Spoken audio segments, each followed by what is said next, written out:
Hey everybody, Tekking101 here, and I don't know if you're aware of this. You might be, but you might just not give a shit if you live in some other part of the world, but tomorrow there's gonna be a solar eclipse. Not just any kind of solar eclipse, mind you.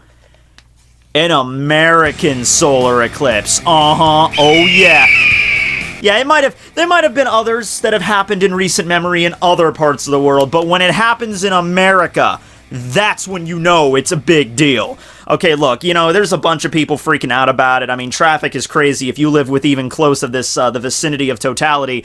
And usually I'm not one to freak out along with everybody else, but this is the first solar eclipse that I've ever gotten the chance to see in my lifetime, and it is for a lot of people. The last time that this has happened, where a solar eclipse was visible in totality for the majority of the contiguous United States of America, 1918. 1918, almost 100 fucking years ago. And I'm just sitting there like, why not make it 100 years? Why 99 years? That's so fucking stupid. Come on, sun. Come on, moon. Get on this. It's America we're talking about here. We demand a perfect 100-year thing. But no, they had to fuck it up at 99.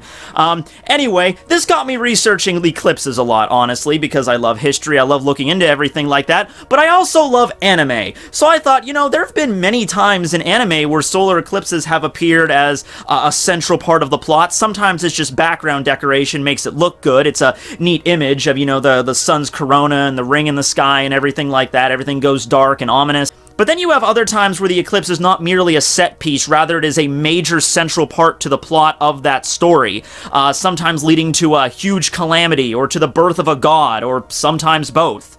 So if you're wondering at this point what's exactly the point of this video, or are you going to be like talking about like the history of eclipses, or are you going to be doing like a top 5 anime eclipses?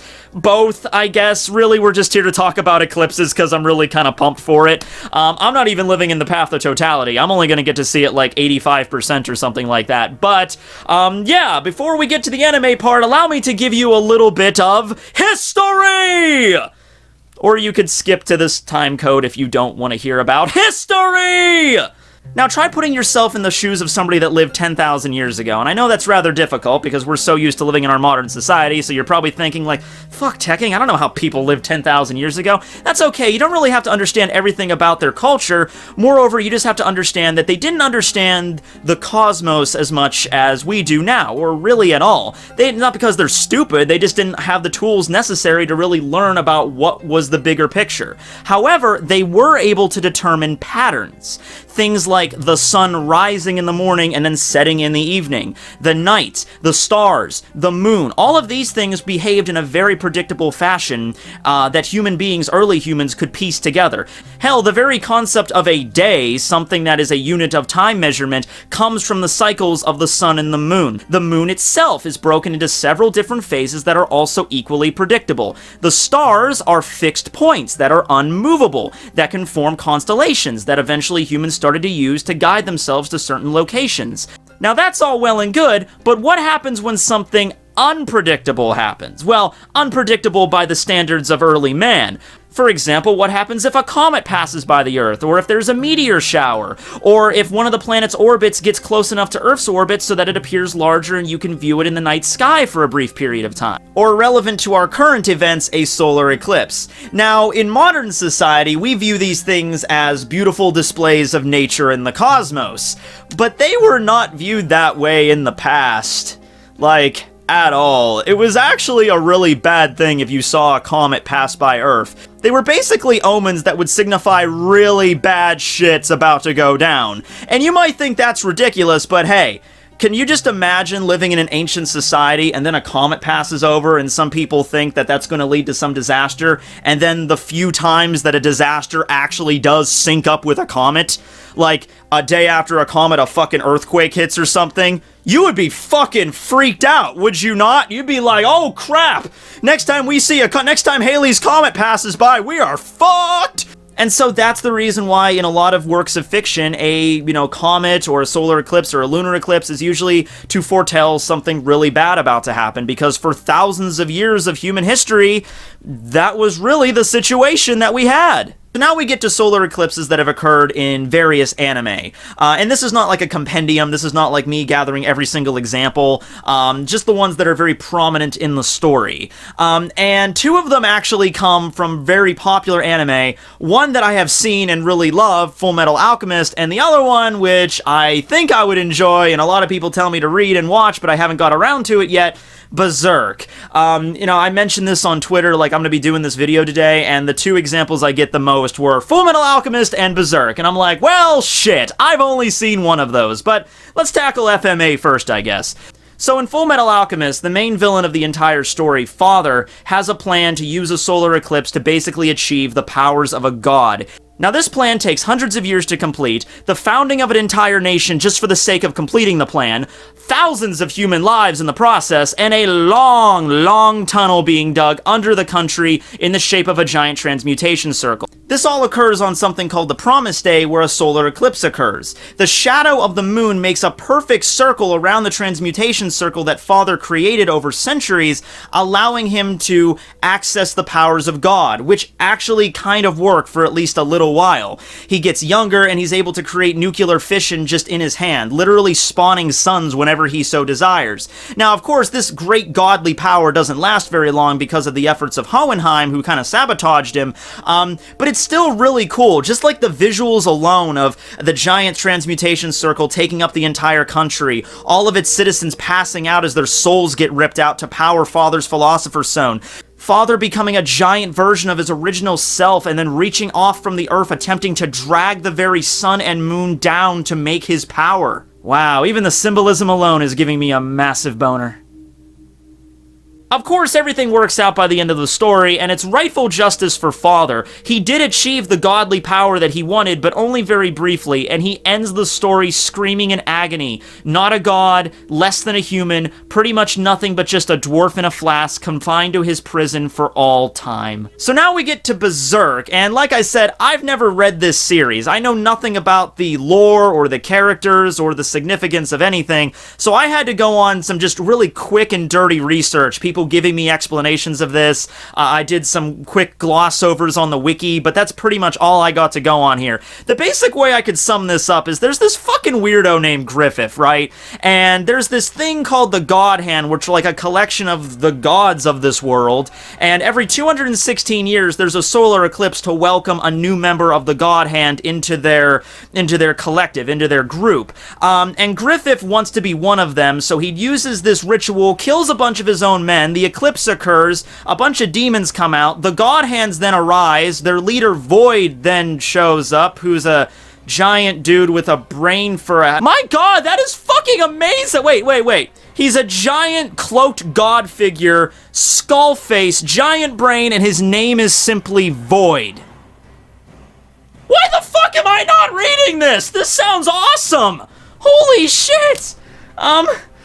Okay, right, so anyway, eclipse occurs, and Griffith gets transformed into a god named Femto, and I'm sure some other shit happens, and then later he turns back to a human. Whatever! Just for the sake of researching this guy alone, I need to read this story. Hot damn! Is he still a thing? I hope he's still a thing. I hope he doesn't turn out to be like a wimp, and then Guts just punches him and kills him, and is like, oh yeah, Void, yeah, he was just a one-off villain, Matt. Godhand were not a bunch of chumps.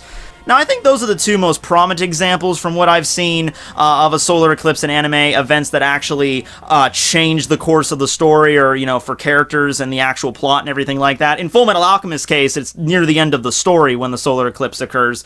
But there's other examples throughout anime of a solar eclipse occurring. For example, in Sailor Moon, there's a solar eclipse, which has something to do with this dead moon circus thing. I don't know, I have to ask Casey about this. I know nothing about Sailor Moon near the end. What the fuck? Why are they dressed like...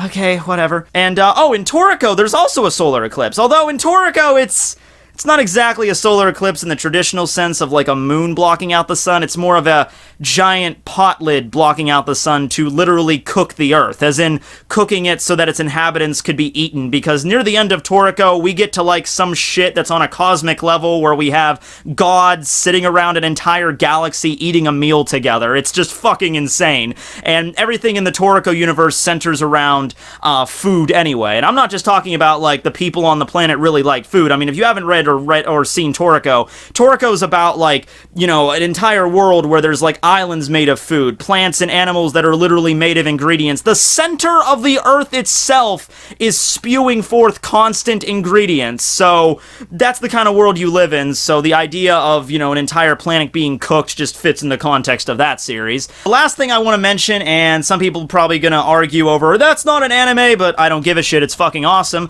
Avatar: The Last Airbender and the two-parter Day of Black Sun. This is the big culmination of the gang's attempts to take over and overthrow Fire Lord Ozai. That was their big attempt to, you know, end the war and everything's gonna reign supreme. You got all the allies of Aang and Sokka and Katara and Toph all banding together to take on the Fire Nation in one big invasion. And the apex of this whole invasion is the solar eclipse, where fire benders cannot use their bending while the solar eclipse is, you know, being active. So that's their time that they're going to strike and attempt to defeat and take Ozai prisoner without actually having to kill him. You have to understand, this was in Season 2, 2006, when they found out about the Day of Black Sun during the library, and they were like, okay, this is what we're going to do. And then the invasion didn't happen until midway through Season 3. So that's like over a year of us, like, waiting in anticipation for the Day of Black Sun. I was like 13 years old. I was in middle school when this was going on, and I didn't have a lot of friends that watched the same anime as I did, but I had a lot of friends that watched Avatar: The Last Airbender, and we could not fucking wait. It's actually probably the first introduction to, like, making theories up about a show, because I remember, like, we would all sit around in study hall and talk about, like, oh yeah, Avatar: The Last Airbender, oh man, I can't wait till the Black Sun happens, like, what do you think's gonna go down? Do you think they're gonna win? And we were all convinced they were gonna win. We were all convinced that was gonna be the ending of the show. In fact, I have a story, and this is great.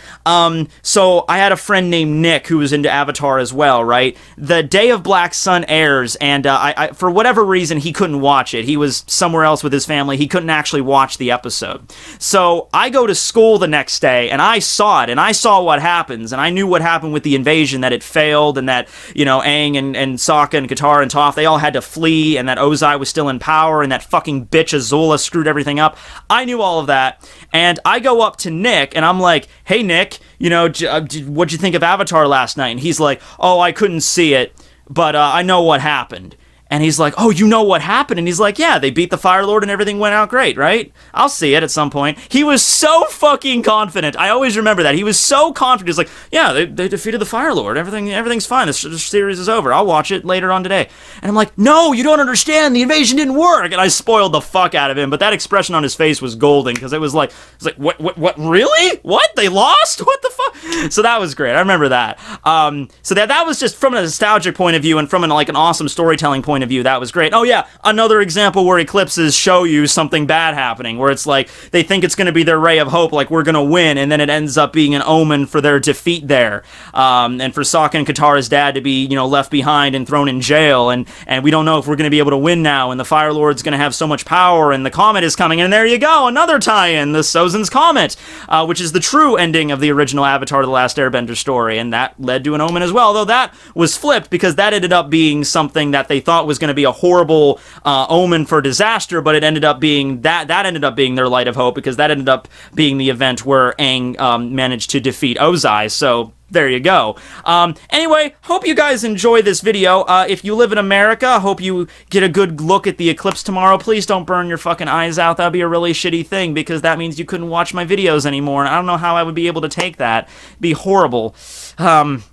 But yeah, hope you guys enjoyed. Enjoy the eclipse tomorrow. Tekking101 signing out. Later, everybody.